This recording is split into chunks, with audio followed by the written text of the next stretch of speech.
Hey guys, I got a surprise for you.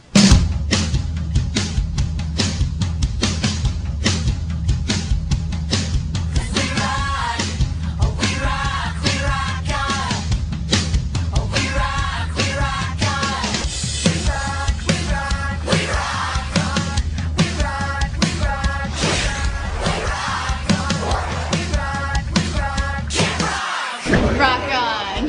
Mitchie is a very down-to-earth girl. Her mom raised her right. Music is her life. And she goes to camp because she wants to learn more about music and to fit in a little. I'm similar to Mitchie. We got the same haircut. No. We both play guitar and piano. I spend most of my time writing songs. It's like a therapy for me, you know, whenever I'm having a bad day. Just to express what I'm feeling like, you know? And we both write about stuff like that. I learned to play instruments around the age of 10 and 11.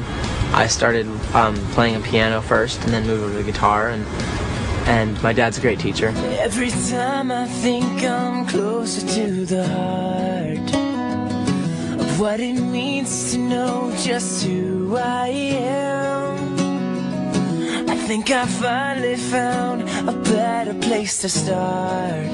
Sometimes it was tough incorporating choreographed moves. Other times it wasn't so bad. It depends, you know, it all takes practice, like anything. Like playing guitar or singing. You have to practice make perfect. When I was about 6 or 7, I started playing piano. And I started on the piano, played that for a while, and learned enough to play, like, songs. And when I turned about 10, I started playing the guitar and just kind of like messing around with it. But I really got serious at one point, like, I think I was 12. I knew that I really wanted to get serious about the guitar and that I wanted to get good at it, so I listened to a bunch of songs that would help me get better. And I practiced for 5 hours every night for about a month and just tried to get as good as I could get. I've been singing already since I was about 4 or 5, but professionally I started singing at 10. I learned from my grandmother, who is also a famous Filipino actress slash singer in the Philippines. She's taught me ever since. I guess I've naturally just been singing ever since. I am surprised how great the kids can sing. I mean, they're so talented, it like, you just feel like a big slug around them. They're so good. And they're all so nice. I mean, it's amazing to me how talented they are. They're amazing.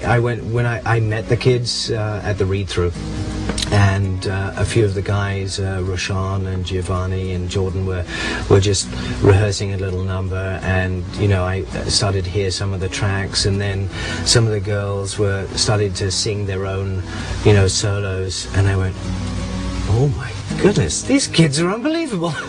Yeah, they're very cool. This is real, this is me. I'm exactly where I'm supposed to be now. Gonna let the light shine on me. I use vocal exercises to warm up, and they also help me with my scats. Whenever they become more clear and more ha ha, like that will help me with perfecting my scats and making them more clear and making them better.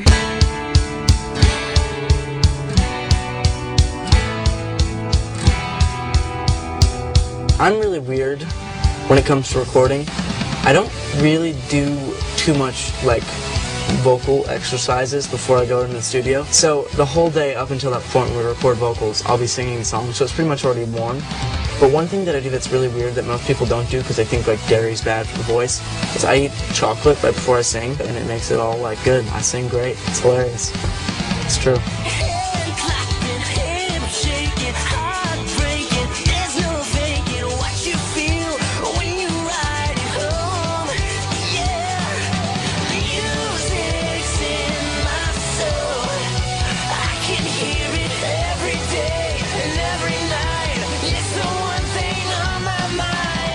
The Jonas Brothers are very talented. They're wonderful boys, and working with them has been great because they're so fabulous. And watching them perform the other day was amazing because I've never actually seen them perform. So I was like, wow, they're really good. So working with the Jonas Brothers, their lives are really hectic. They're bouncing from doing a scene to doing interviews, doing everything. Like they went on like a radio tour or something like that, and it's crazy. They have to go fly to LA and then they have to come back here and get ready. Like Joe had to get up at like, I think it was like 5:30 in the morning to come to set for like 6. And I was like, oh, jet lag doesn't get you? He definitely had jet lag. Like, it was crazy. But I totally admire all of them. They know when to bring it to the table. They know when to step up their game and show everybody that, you know what, I'm not going to let that affect me.